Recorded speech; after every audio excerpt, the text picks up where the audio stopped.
પોરબંદરમાં રિવરફ્રન્ટનો પ્રથમ ફેઝ જાળવણીના ભાવે બિસ્માર હાલતમાં છે, ત્યારે મનપાએ બીજા ફેઝના ડેવલપમેન્ટ માટે બેઠક યોજી નાખતા શહેરમાં અનેક ચર્ચાઓ જાગી છે।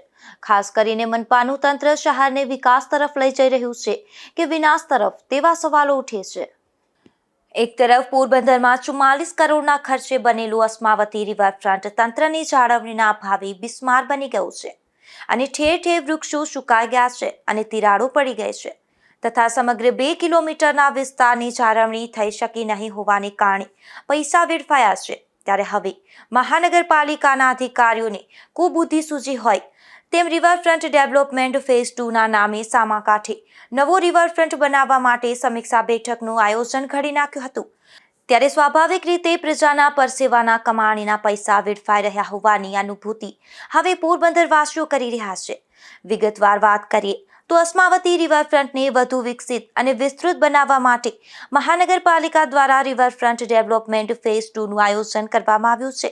આ મહત્વપૂર્ણ વિકાસ યોજનાના અમલીકરણ માટે વિવિધ વિભાગોના સૂચનો મેળવવા તેમજ આયોજનની વિગતવાર ચર્ચા માટે મનપા કચેરીના સભાખંડ ખાતે મ્યુનિસિપલ કમિશનરના અધ્યક્ષ સ્થાને સમીક્ષા બેઠકનું આયોજન કરવામાં આવ્યું હતું।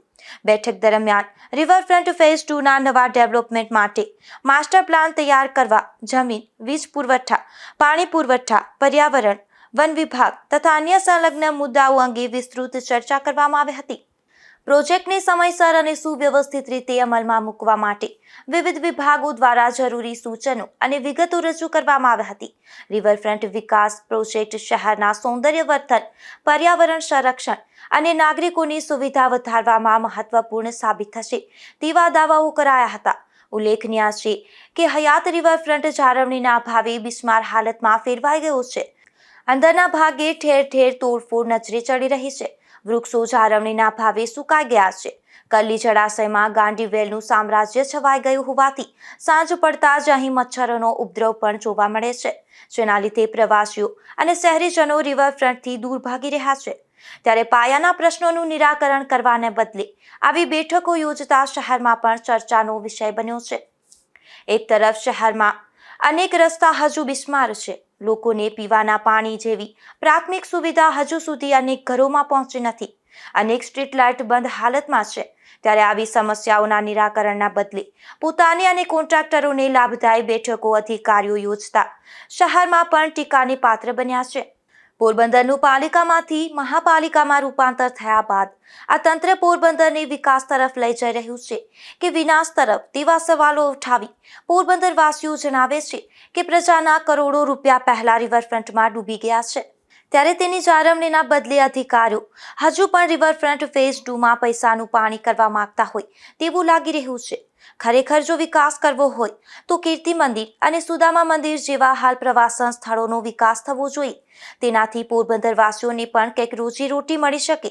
સુદામા મંદિર અને કીર્તિ મંદિર તેમજ ખાસ કરી અને જન્નત બીચના વિકાસની લગભગ 14 મહિનાથી વાતો તો થઈ રહી છે, પરંતુ કોઈ કામગીરી હાથ ધરવામાં આવતી નથી।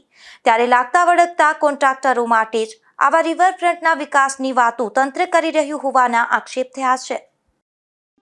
ગઈકાલે એક કમિશનર સાહેબ છે એને એક મીટિંગ બોલાવી પ્રજાપતિ સાહેબે કે રિવરફ્રન્ટ નંબર 2 જે વિકાસ માટે કરીને મીટિંગ બોલાવી હતી। અમને લોકોને કોઈ નોંધ નથી લેતા, પરંતુ ખરેખર વિકાસની જરૂર છે પોરબંદરમાં। રિવરફ્રન્ટ નથી, કારણ કે પહેલા 44 કરોડ રૂપિયા નાખ્યા અને રિવરફ્રન્ટ બનાવી, અત્યારે 2.5 કરોડ રૂપિયા નાખવાના છે, કરોડ રૂપિયાનો ફાળવવાના છે।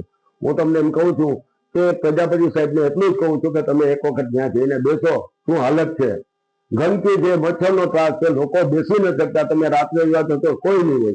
તો આવા વિકાસની જરૂર નથી। પોરબંદરમાં વિકાસની જરૂર, સારી કોલેજ, સારા શિક્ષણ, સારા ઉદ્યોગો અને સારા જે આપણા ઐતિહાસિક મંદિર છે, જે સુદામા મંદિર છે, કીર્તિ મંદિર છે, એ બધા ઐતિહાસિક મંદિર છે, એનો વિકાસ કરે। ધર્મશાળા નથી, બિચારા આવે તો ફૂટપાથ ઉપર રસ્તા પર સુતા હોય, અહીંયા ચોપાટી પર જે પ્રવાસી આવે છે, સારી નોંધ લઈને નથી જતા પોરબંદરની। વિકાસની વાતો લોકોના વિકાસ નથી થતા, પણ જે લોકો એના મળત્યા છે કે એના છે એ લોકોના પોતાનો વિકાસ। હું તો ખરેખર કલેક્ટર સાહેબ એટલું જ કહું છું કે કલેક્ટર સાહેબ, આ વિકાસના નામે જે ફંડ થાય છે અને પૈસા કરોડો રૂપિયા વેફડે છે, પ્રજાના પૈસા છે, પોતાના ખિસ્સામાંથી નથી વાપરતા, તો એને આ ખરેખર કલેક્ટર સાહેબે આમાં આગળ વધી અને લોકોની અભિપ્રાય મેળવવો છે. મળતા અને મરતિયાઓને બોલાવીને અભિપ્રાય ન લેવાનો પ્રજાના હિતની વાત કરવાની છે. પ્રજા થકી જ આ પોરબંદરનું અને પ્રજા જે વેરા પછી ડબલ વેરા કરી નાખ્યા, વેરાના પૈસા ભરે છે અને એનો દુરુપયોગ થાય છે. તો આ વિકાસ શું કામનો? આવો વિકાસ અમારે નથી જોતું.